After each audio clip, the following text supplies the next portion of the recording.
Hi, it's Chip again. This is the next video, recorded 1 minute after the first video. And one thing I want to note to everyone is to save. And if you want to compare previous versions of maps, you can always do this save as new version, or you can click this render button. And we're going to do this render button here, just to see how the map evolved over time. So it needs a path, it doesn't need a file. Resolution is pretty big, but let's go for this. Markers, nice, PNG, let's go render. And this renders the map out. So here we have the preview, and this is the preview after section 1. Section 01.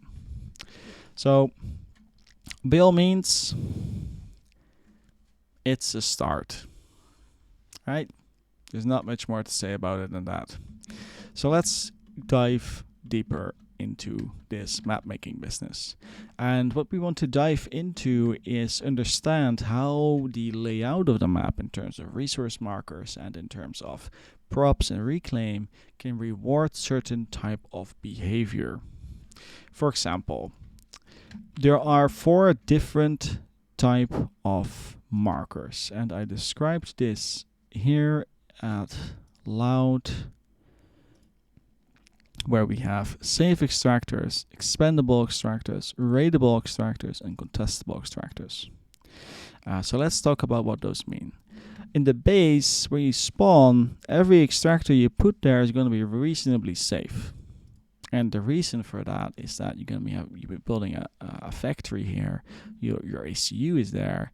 There's going to be tanks producing all over the place. So this place is going to be safe. Now, the average map starts with 4 extractors. Maps that want to do something funky starts with 3, and maps that want a more casual approach start with 5. We're going to be doing something funky, so let's start with 3. These extractors are considered safe. The same thing that we're going to be talking about applies to hydrocarbon plants. Now, the hydrocarbon plants essentially allows us to tell the player where he should move their first engineer. Now, I like this little hill here to contain our hydrocarbon plant, so let's put it right up there, which means that this is going to effectively slow down the approach of the player, because he really wants his hydrocarbon plant because it's really, really good in 1v1, right? It's worth a 5 P-gens at like 1/3 of the price. That's a lot of gains. So they're likely going to want to have this. So this is going to slow down the player. Now, when we're placing mass extractors, again, we have seen the safe extractors. Let's look at expandable extractors. Expandable means that this is where we want the player to expand towards too.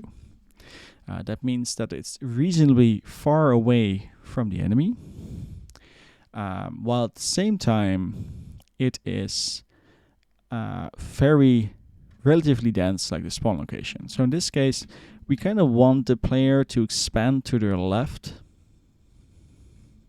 so that, because if we would let them expand to the center, they would have an instantaneous confrontation here. And we kind of don't want that to happen. We don't want this map to end in 5 minutes, because it's a 5x5 map. So let's tell them to expand here to the left with 2 mass extractors. Right, so now the player is going to make a choice. Do I move my ACU to the right to help get this hydrocarbon plant really quick? Or do I move my ACU to the left to get these 2 little mass extractor locations there? We're going to add another one here. And even though this looks like it's part of the expansion, it is most definitely not. This is what we call a raidable extractor. And the reason it is raidable is because it is really difficult to defend.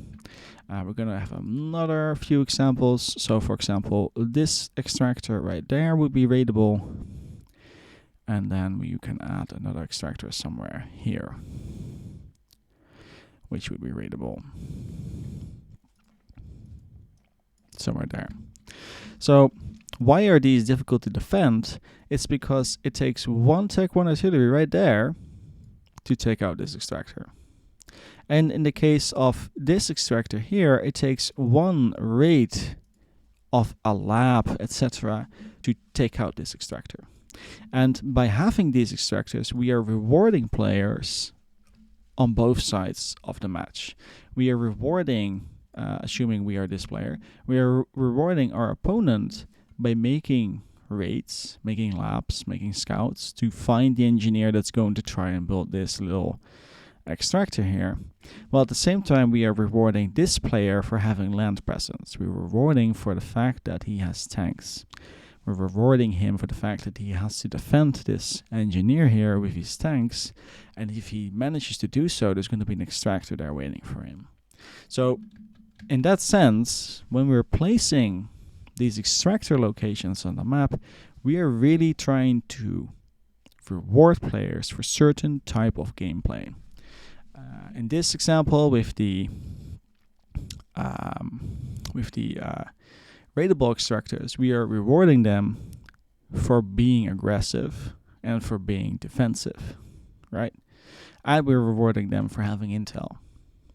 If you manage to scout the opponent's raid group of units, then you can respond to that and protect your engineer.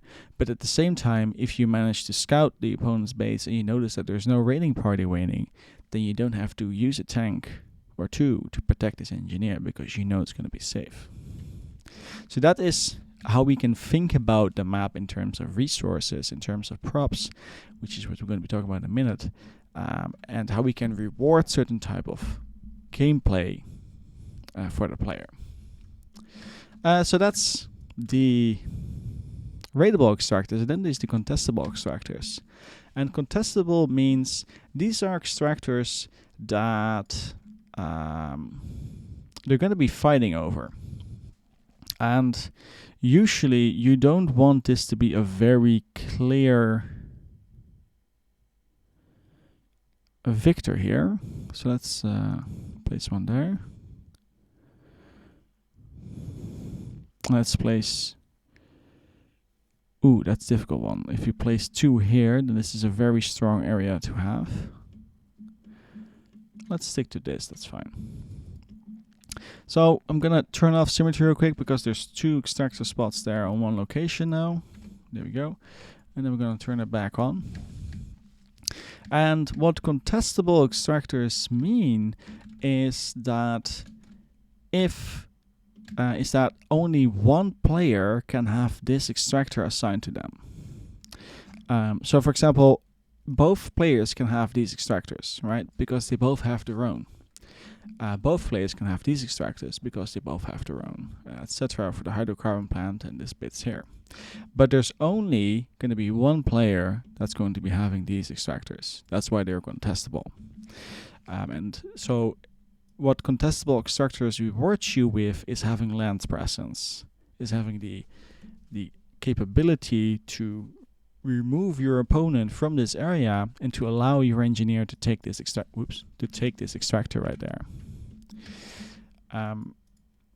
And with the same type of approach, we allow the command unit, if you're using it, we allow that to be an advantage beyond just it being a big, strong unit. If you can manage to take this extractor over your opponent, then let's do a quick count. Your opponent is likely going to have these extractors and these. And considering that this one is very near the expansion, then these 6 are always going to be of your opponent, unless this one gets raided. If we get all the raidable extractors with it, which is this and that one, then your opponent is going to have 8 extractors. Same thing for you, right? But if you manage to grab this one, you have 12% more mass extractors than your opponent. And if you manage to grab both of them, you have 1/4 more, 25% more mass extractors than your opponent.